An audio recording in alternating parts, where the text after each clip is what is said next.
Hello everyone, thanks for tuning in to the first Autumn 2024 seasonal roundup from GavsWeatherVids. So here we go again, it's time to bring you more long-range data. We have reached the first update for Autumn 2024 in terms of the long-range models. We're going to get all the long-range models together, minus one, well two actually, and see what they're all showing for the Autumn for the first time this season, and I shall get on that for you in a moment. Just say about the first video today was our 6-7 UK weather forecast, and we've also released, or have got coming up, I should say, weekend forecast and 10 to 14 day as well. Like, share, subscribe on all of the videos and content, and to show everyone for doing that. Thank you so much, Richard, the amazing autumn updates gift. I love it, love it, love it, love it, love it. Thank you so much, Rich. It's absolutely amazing. So much, my friend. Just to say that we're still without Patal Peng's analogues for this update. Unfortunately, I think Patal Peng must have stopped doing those, so we may not be able to bring you those again, unfortunately. I will keep checking his website, but, you know, at the moment there hasn't been any update this year. We're halfway through the year, so I assume those analog forecasts have gone. Unfortunately.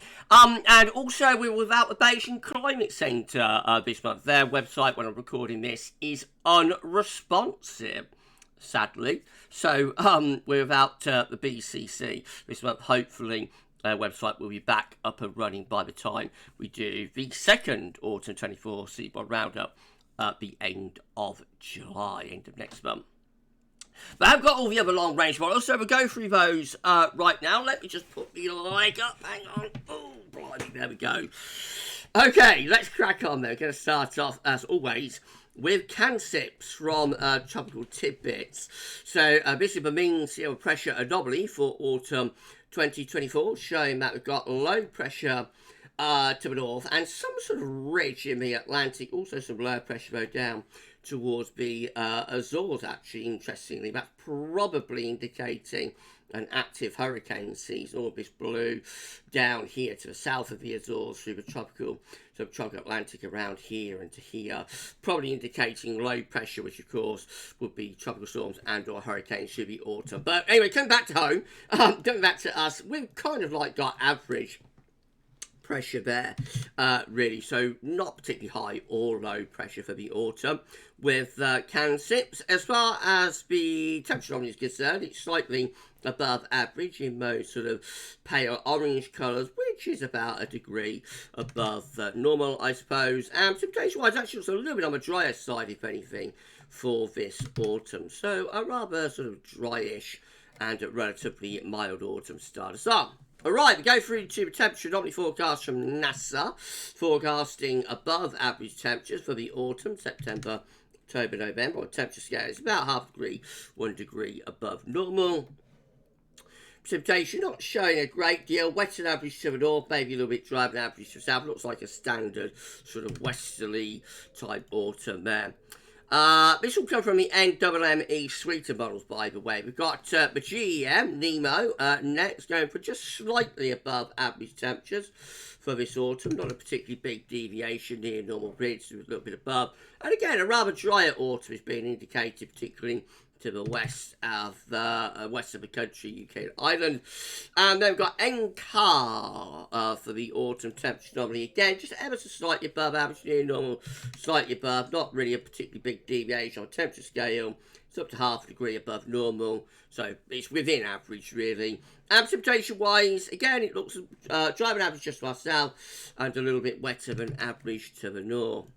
We've got the IRI probability forecast for temperature for this autumn.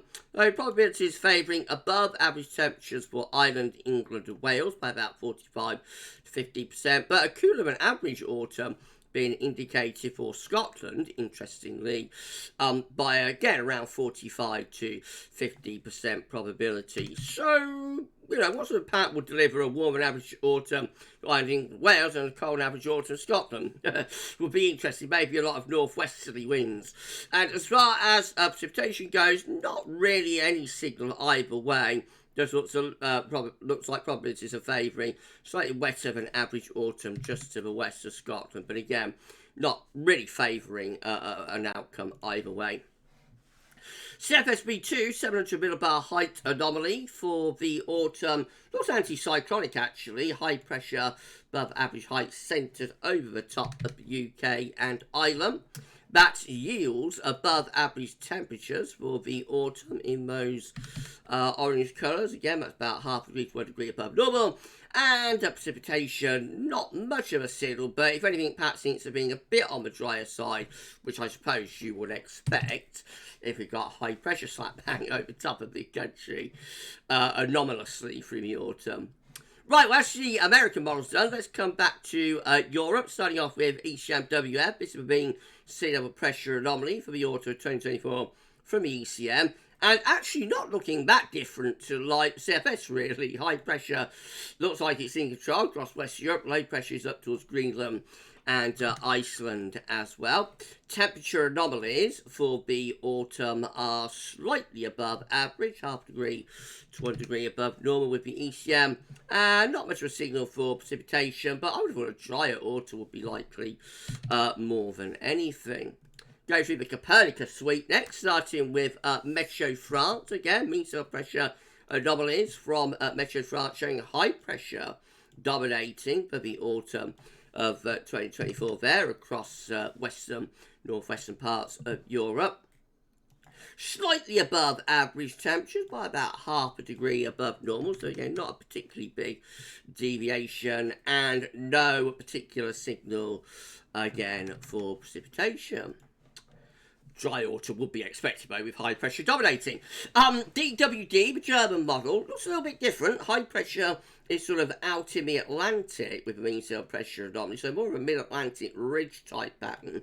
There is no obvious corresponding trough of low pressure, but high pressure there, you would have thought the jet stream would be doing something a bit like that maybe, and low pressure there through here.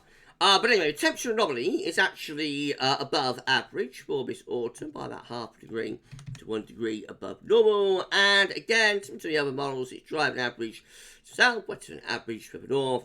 And for us in the UK and Ireland, no real signal. We've got CMCC next, the Mediterranean model, showing low pressure, if anything, in control for the autumn. And again, it hints at a little bit of high pressure towards the south of Greenland. Excuse me, everybody. Temperature anomalies are slightly above average. Again, about half a degree, 1 degree. It's a trend across many of these models, that, isn't it? But this one looks a little bit more unsettled. So, above average rainfall, especially so to the north and the west of the UK and Ireland.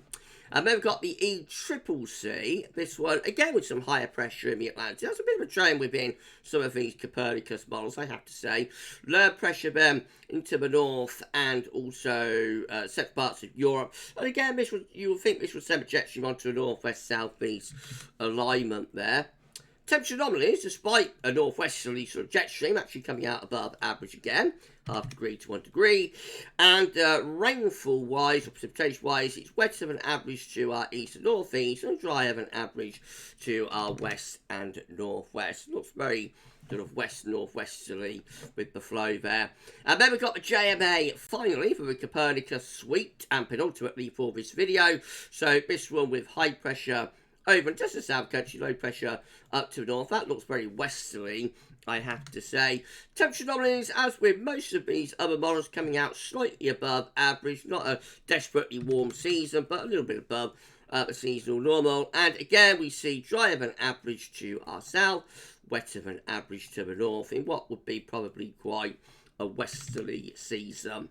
Unfortunately, as I say, we haven't got the Beijing Climate Centre this month. Hopefully that will be back next month. So the last model we're going to look at is our very own UK Met. And this one, in line with a lot of the models actually, showing higher pressure over and to the south of UK and Ireland. Lower pressure is up to the north. Winds presumably, therefore, will be coming in from a westerly direction. The temperature, as with most of the models, is somewhat above average, slightly above average, but not a particularly warm season, about half a degree to 1 degree above normal. And finally, precipitation-wise, so again, we see that it's drier than average to our south, wetter than average to the north, and many parts of UK and Ireland, somewhere in between, maybe slightly on the west side with the UK Met.